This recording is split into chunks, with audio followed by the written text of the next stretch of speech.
Olá, pessoal. Estamos aqui para mais uma aula. Vamos continuar os nossos estudos iniciados na aula anterior. Lembrem-se que nós estávamos falando sobre dicas essenciais para compreender bem um texto, como interpretar de fato um texto, dialogar, fazer uma leitura analítica e dicas de resoluções de questões também, porque precisamos ser estratégicos. Então, vamos a mais uma dica.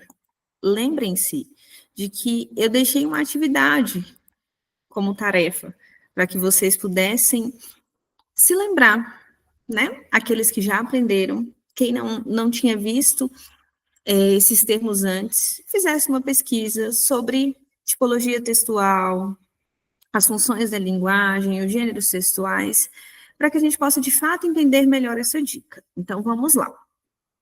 Quando a gente pensa nas dicas anteriores, a gente já descobriu muita coisa, a diferença entre compreender e interpretar, começar pelo comando da questão, a resolver a própria questão, né, de fato.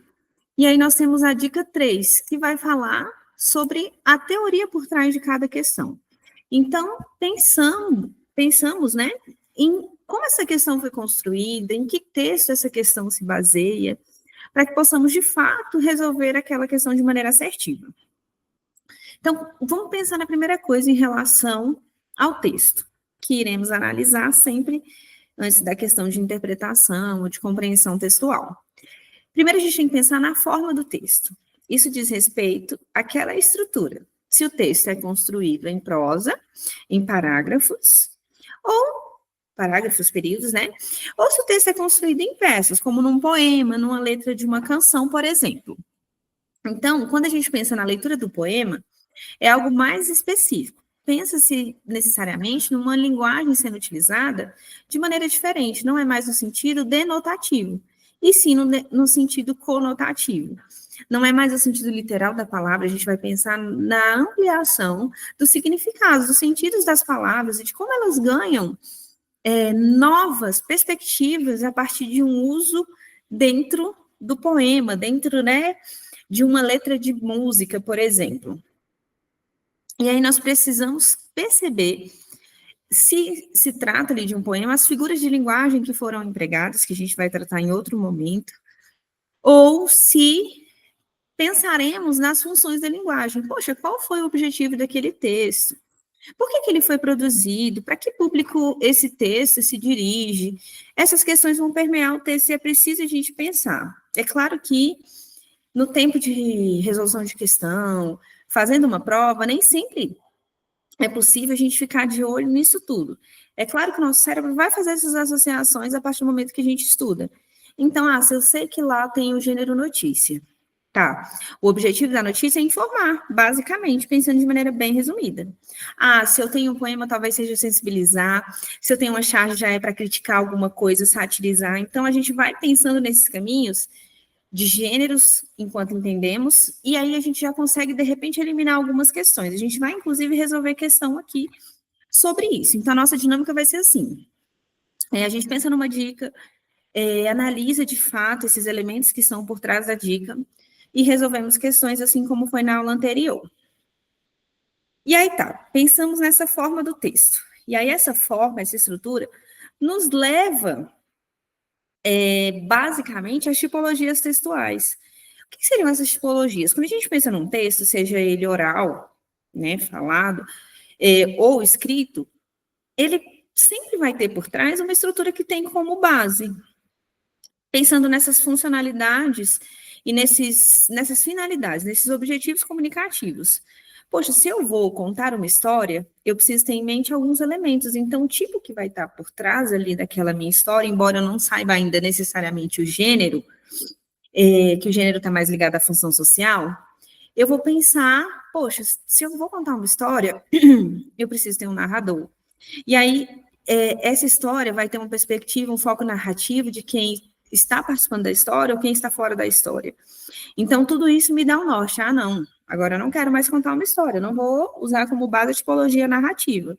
Agora eu preciso argumentar, expor o meu ponto de vista, defender o meu ponto de vista.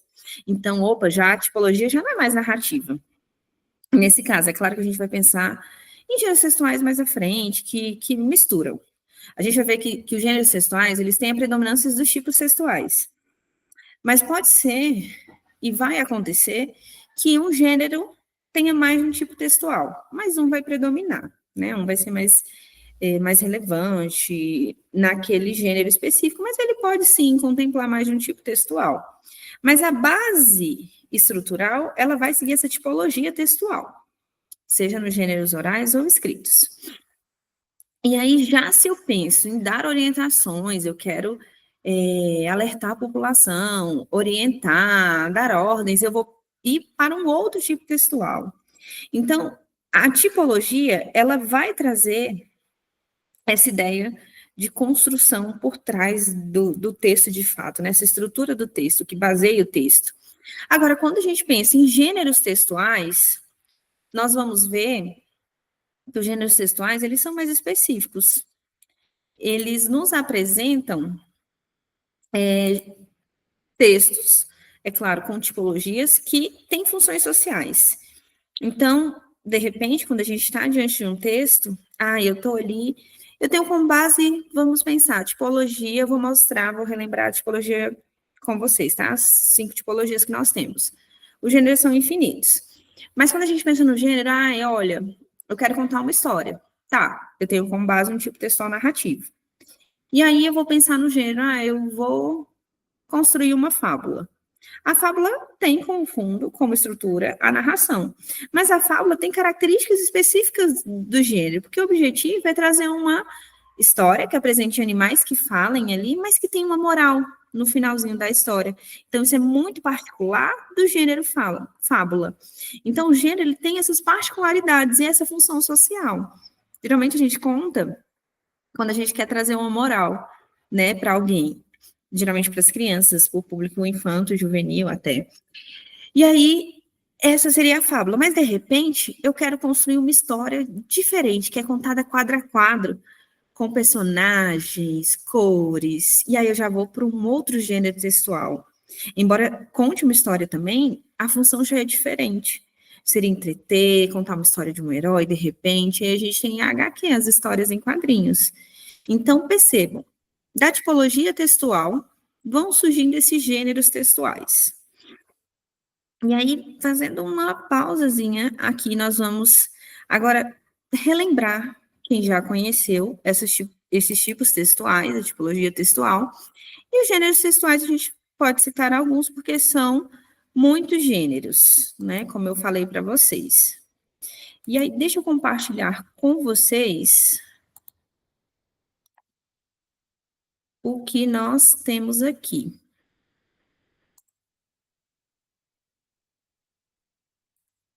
Olha só o que a gente tem aqui. Nós temos 5 tipos textuais. Então, a partir desses tipos surgem os gêneros, como eu falei para vocês, mas não tem um número determinado de gêneros. Agora, existe um número determinado de tipos textuais, segundo os nossos linguistas, as pessoas que estudam a nossa língua, que estudaram a nossa língua. Existem 5 tipos textuais. Então, nós temos a narração, como eu falei para vocês, o tipo textual narrativo, que traz textos com ordem cronológica, com tempo cronológico, pensando nessa ideia de tempo, que começou num tempo e vai tendo uma continuidade até chegar ao final. Personagens, tramas e presença de narrador, de maneira resumida. Esse é o tipo textual narrativo. Agora, nós também temos o tipo textual expositivo, que é um texto sem opinião do autor, é exposto um assunto e a gente vai tentar se desprender da nossa opinião. É um texto mais imparcial. E aí a gente vai pensando nesse tipo textual. Uma aula, por exemplo, é um tipo textual, tem como base o tipo textual expositivo, né? Uma aula expositiva.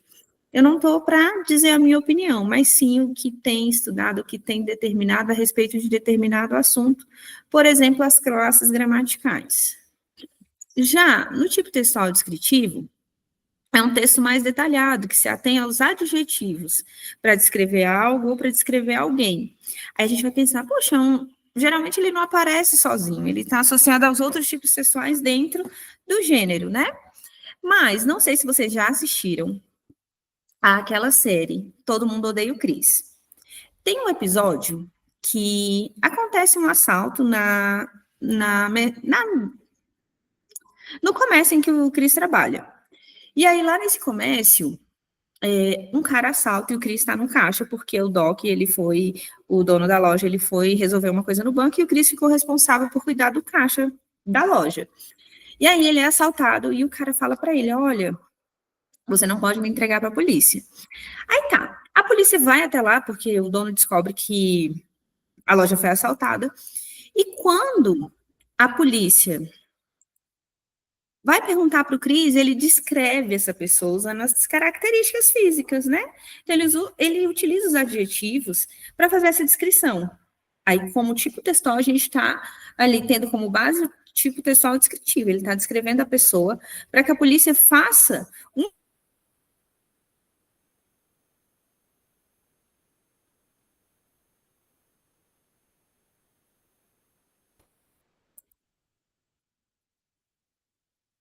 Tinha travado aqui um pouquinho, gente, mas está tudo bem. E aí, a gente tem um gênero textual específico a partir da descrição do Cris, que era o tipo textual, a estrutura que estava por trás ali daquele gênero, surge o retrato falado, que é um gênero textual. E aí, a partir dessa descrição do Cris, o policial conseguiu desenhar alguém. É claro que ele não descreveu a pessoa certa, porque ele foi ameaçado. Mas depois assistam a esse episódio quando tiverem um tempinho. E aí a gente vê como a tipologia está presente, como o gênero textual retrato falado é construído e com que funcionalidade, com qual objetivo social esse gênero está ligado. No caso ali, para descobrir quem foi o bandido que assaltou a loja do Doc. Aí tá. Temos também o tipo textual injuntivo. Ele tem mais um passo a passo para se construir ou reproduzir algo. Então, geralmente, são textos que têm verbos no imperativo. Faça isso, execute de tal maneira, pule. A gente consegue ver isso nos jogos, né? Acerte o alvo, pule tantas casas, nananã. E aí, nós conseguimos ver também nas bulas de remédio, dando ordens de como tomar de fato, ingerir aquele medicamento. A gente tem nos tutoriais da internet, né? Dos vídeos de tutoriais. E aí a gente consegue ver que são textos com uma tipologia com um objetivo diferente. E temos também a dissertação, também chamada de argumentação, que é um texto, quando a gente pensa assim, sem ordem cronológica, né? Não é para narrar nada de tempo e tal.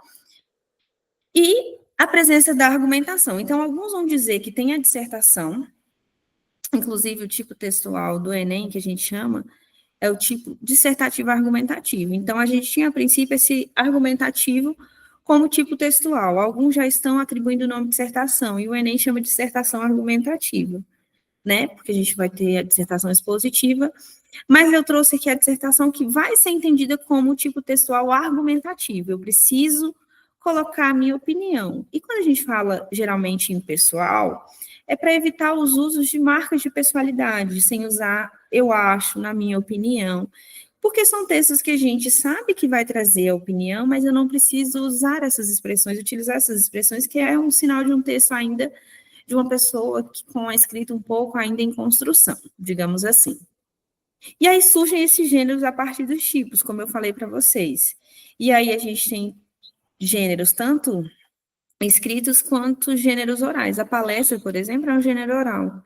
Jornais televisivos, a narração de partidas esportivas, já a fábula, uma dissertação argumentativa, um artigo de opinião, uma história em quadrinhos, um conto, uma crônica, já é um tipo, já é um gênero textual, já são gêneros textuais escritos, tá? É só para a gente relembrar aqui algumas noções para que a gente tenha isso em mente. E no momento em que vocês estiverem resolvendo as questões, vocês consigam se lembrar de tudo isso que a gente está falando aqui, porque isso já vai nos ajudar muito. Deixa eu partilhar outra tela, pronto. E aí vimos a questão dos tipos, do gênero, da forma dos textos. E aí tem outra coisa também que nos ajuda no momento de identificação de questões. As funções da linguagem que predominam ali no texto, né?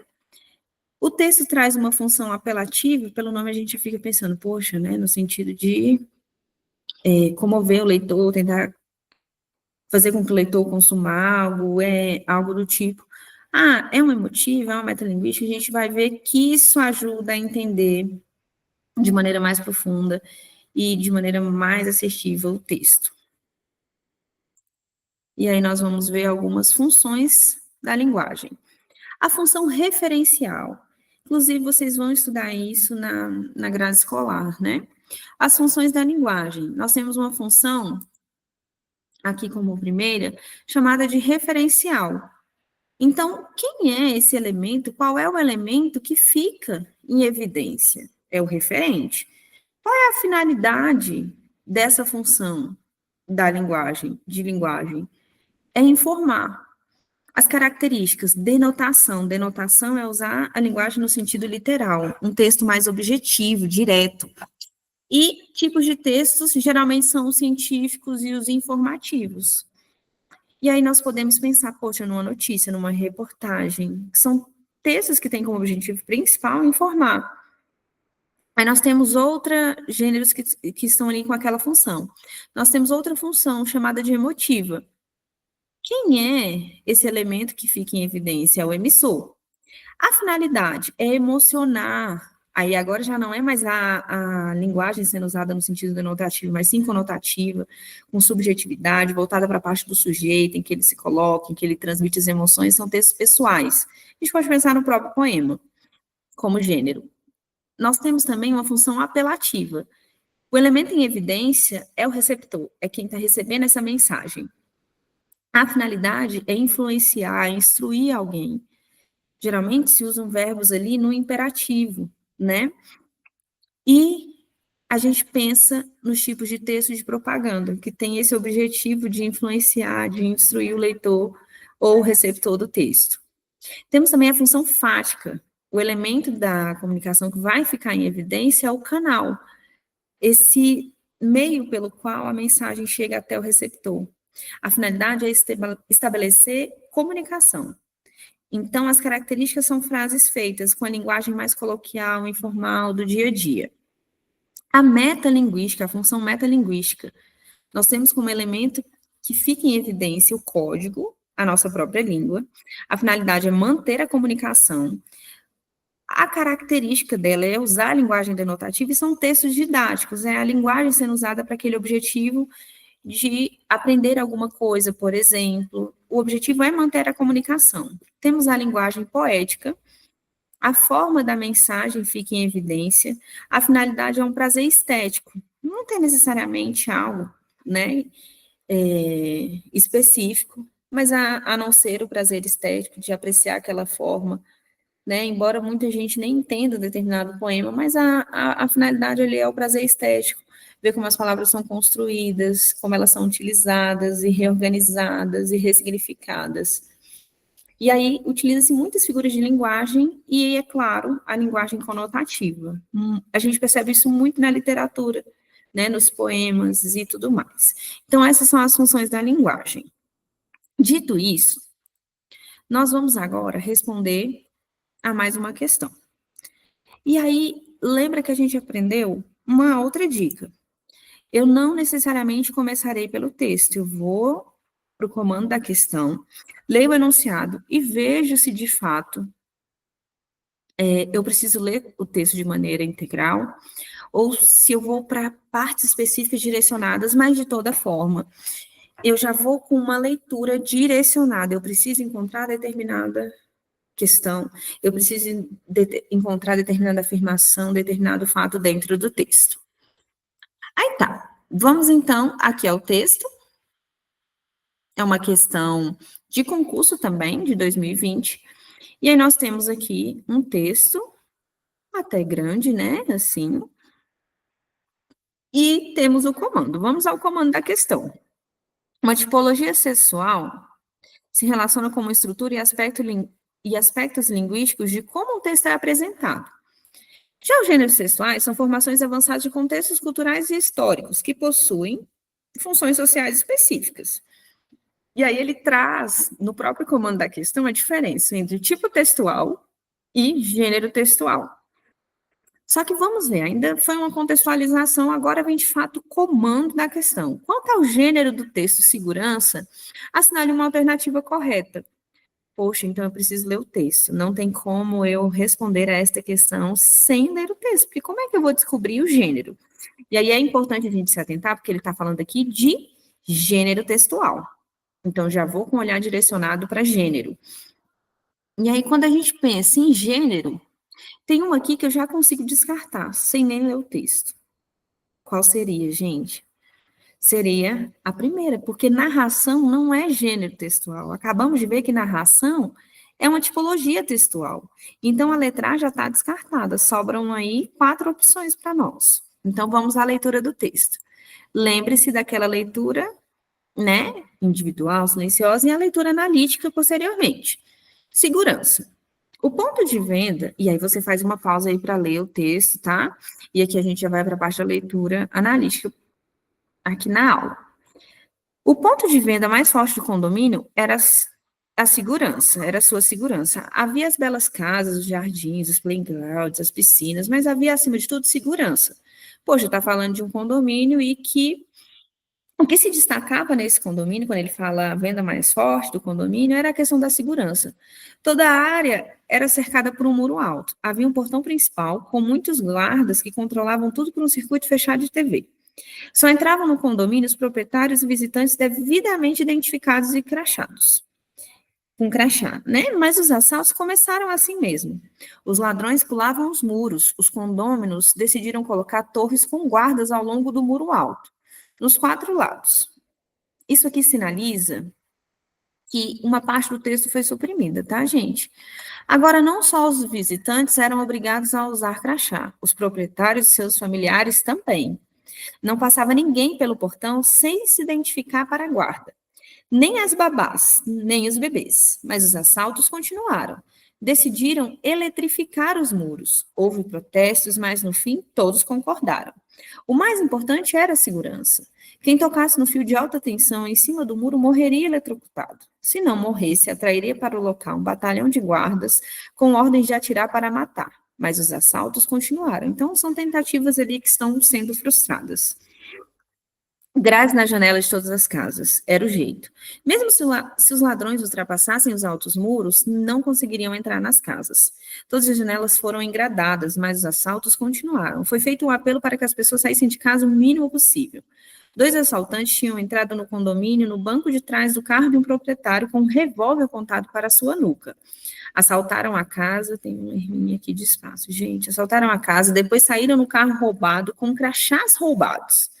Foi reforçada a guarda, construíram uma terceira cerca.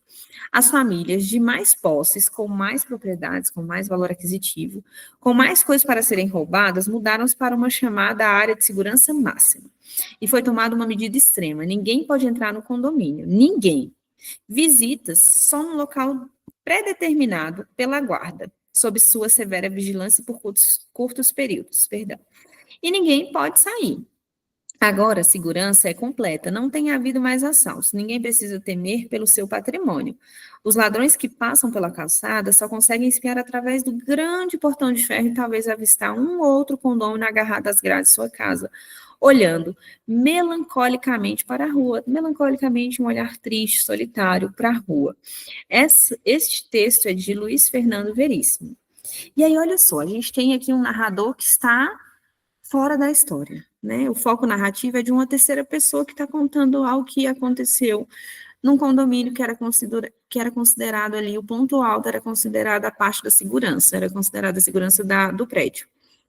E aí foram tentando aprimorar essas técnicas de segurança e não foram surtindo efeito até eles tomarem medidas extremas, mas está falando de um fato do cotidiano, né? Sobre a segurança, sobre as pessoas que tentam se resguardar, cuidar dos seus patrimônios, das suas vidas, se prendendo, né, morando, colocando cercas elétricas, contratando guardas e tudo mais. é uma linguagem que não é difícil. A gente vê que a linguagem é uma linguagem acessível, que nós conseguimos entender muito bem, um texto escrito em prosa. Essas informações vão nos trazendo direcionamentos para a resolução daquela questão. E, ao mesmo tempo, traz uma reflexão sobre a nossa realidade, né? Sobre o nosso dia a dia, como tem sido a vida das pessoas. Então, vamos resolver a questão, porque agora a gente já tem conhecimento suficiente para poder responder a questão. Nós temos aqui uma narração como tipo textual seria, né? Você poderia pensar, poxa, tem uma narração como tipo, mas ele quer saber o gênero textual. Então, por isso que a gente descartou a letra A. Será que é uma fábula? Vou começar de baixo para cima, gente. É uma fábula? Não, porque não são animais falando e nem tem uma moral na história, então já descarta a fábula. É um relato, você poderia ficar, talvez, deixa em aberto. Uma anedota é uma história com teor humorístico, com piada, não é. Sobra crônica também ali, né, na letra B. Poxa, uma crônica traz fatos do cotidiano com uma linguagem acessível, uma reflexão sobre algo que acontece, que foi exatamente o que a gente viu no texto anterior e no texto segurança. Já o relato está mais voltado às experiências pessoais, como se estivesse falando de algo, de uma viagem, de um fato necessariamente que aconteceu com aquela pessoa. Então, sobra para nós, com muita certeza, a alternativa B. A resposta é crônica. E o que nos fez chegar a essa conclusão e afirmar com tanta certeza todos os conhecimentos que a gente adquiriu até agora? O gênero me leva a crer isso, a própria leitura, a forma em que o texto foi construído, o tipo textual, o gênero textual que eu descobri, que ele quer, inclusive, essa informação, né? O objetivo desse texto, que é trazer essa reflexão sobre fatos do cotidiano. Então, isso tudo nos leva a essa resposta, que é a letra B. Perfeito. E aí, nós, na próxima aula, falaremos sobre uma quarta dica, que nós vamos pensar em ideias totalitárias, redutoras e contraditórias, pensar nos erros clássicos da interpretação, que são extrapolação, redução e contradição. Mas esses são aspectos que serão tratados nas nossas próximas aulas. E até aqui foi uma questão tranquila, deu tudo certo, mas eu quero que a gente foque, eu quero que vocês entendam como cada dica funciona, qual o objetivo de cada dica, para que a gente fique mais estratégico, que a gente consiga somar todas essas dicas no momento de resolver as questões, para que a gente tenha muita segurança, tá? Então, na próxima aula, a gente vai falar sobre esses erros clássicos, né, que acontecem no momento de interpretação textual. Gente, então é isso. Eu espero que vocês estejam bem, né? E que estejam estudando, empolgados, e nós estaremos aí em breve com uma próxima aula. Pessoal, até mais. E é isso.